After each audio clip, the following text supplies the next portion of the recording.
It's March 4th and it's planting season. You saw in my previous video how we create natural heat mats from the decomposition process involving fresh horse manure. So I've got that heat mat set up and heating up in the hoop house. Now it's time to start planting some things. I'm about to get out the seed starting supplies out of the root cellar.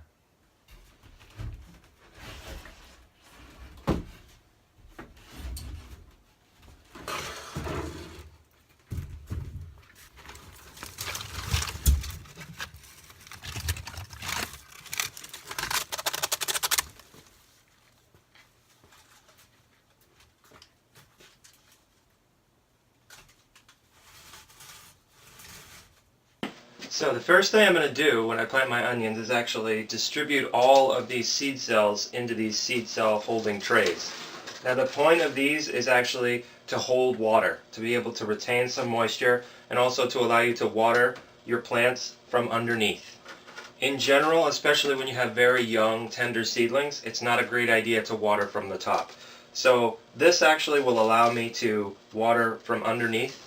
And when I have some bigger plants, I actually have a different style of tray that I can use. But for my onions, just to get started, you're going to need all the heat and water you can. So these black plastic trays work really well.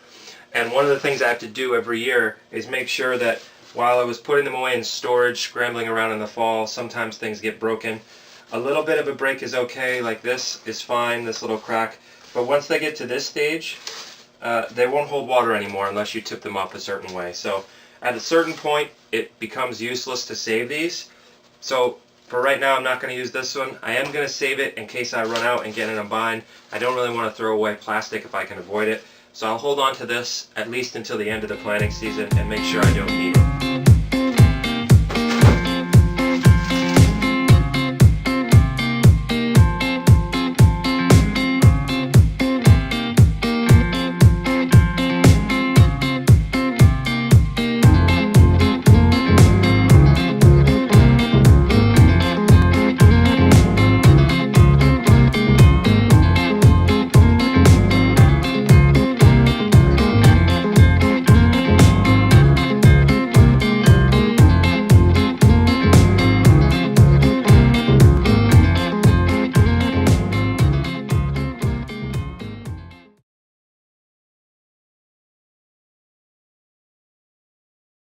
So I'm going to mix some of this fresh compost that I just scraped off the top layer of the compost pile out in the garden.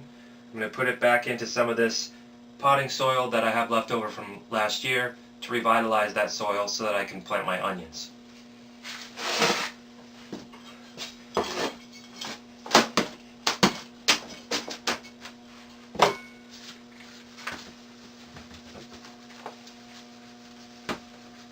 Sometimes you find things in the compost that aren't quite finished decomposing. That's alright, you can just take them out. So for this batch, which is for my onions, I use a much higher ratio of compost to potting mix. This was about 1:1. I don't normally put that much compost into my potting mix, but onions, at least here in Maine, where I live, are going to be in these seed flats for a very long time. I don't put my onions out until around the 1st of May. And that's a long time for onions to be into a little 2-inch seedling cell. So I want to make sure they have plenty of nutrients to keep them going and growing healthily before I put them out.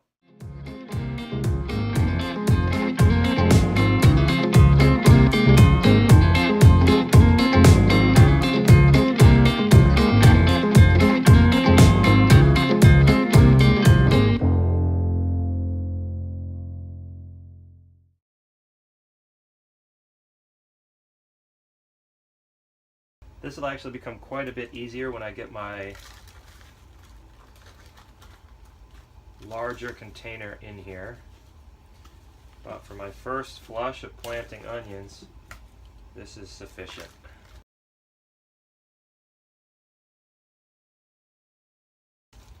And I want to be able to see the grid when I'm finished. So I don't want the cells heaped up so much that I can't see the top outlines of the cells.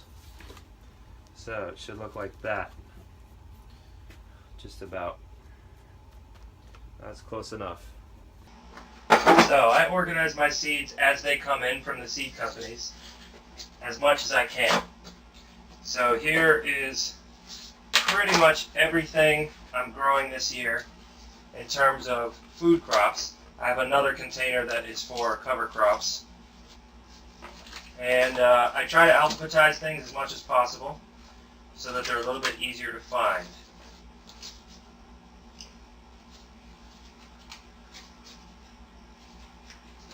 So right now I'm looking for my onions and leeks. I've actually already got my onions mostly out because I went to a friend's house today. We split some seeds. Onions are kind of funny. You can either get a packet, which sometimes isn't enough, or 5,000 seeds. And there's very few companies that offer you anything in between. So onions is one of those things that it makes sense to split with someone else, because onion seeds don't last more than one season in storage generally. And that's true for most alliums that I've found. So it makes sense to split one of the larger packages. It's a lot less expensive per seed, and you still end up getting more than you can use, which is quite frustrating from a sustainability standpoint. At our homestead, and I've talked to a number of farmers and homesteaders who feel the same way, at least on a small scale. 5,000 seeds is way too much. You're going to split with several dozen people on a homestead scale. So it's a little bit of a frustration. I understand why the seed companies do it. Onion seeds are not actually very difficult to produce, and it's one of the things that I'm actually saving myself. But there are certain varieties that I like to have on storage, and I also like to experiment every year. So I'm not saving everything yet, allium-wise, but I do have a number of them that I can grow out and save the seeds for. So the first one I'm going to plant rather, is Patterson, which is a storage onion. Get these from Johnny's Selected Seeds. And one of the things I forgot to mention, one of the things I like to do is make sure I lay out everything that I'm going to plant in each category.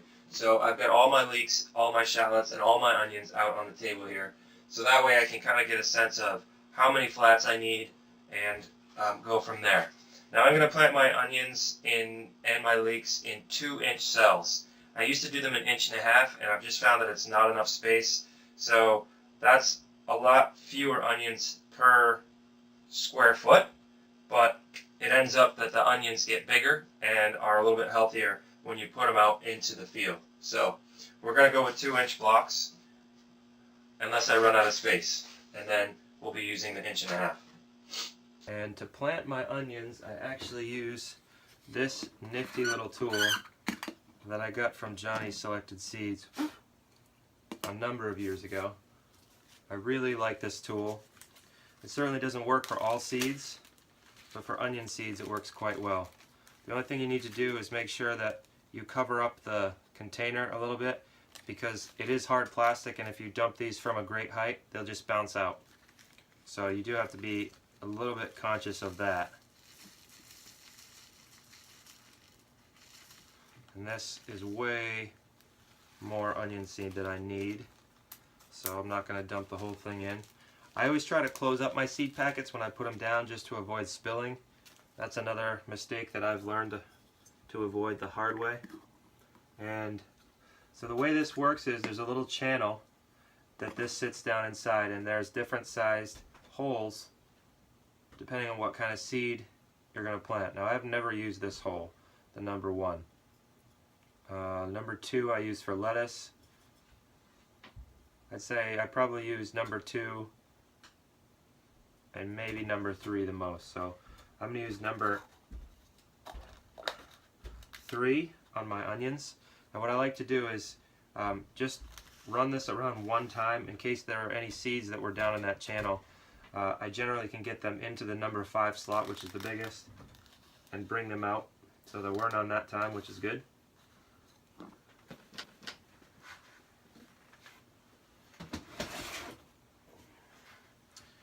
So this is level, and I'm going to plant 2 seeds per cell in this first batch. Sometimes I do 1 per cell.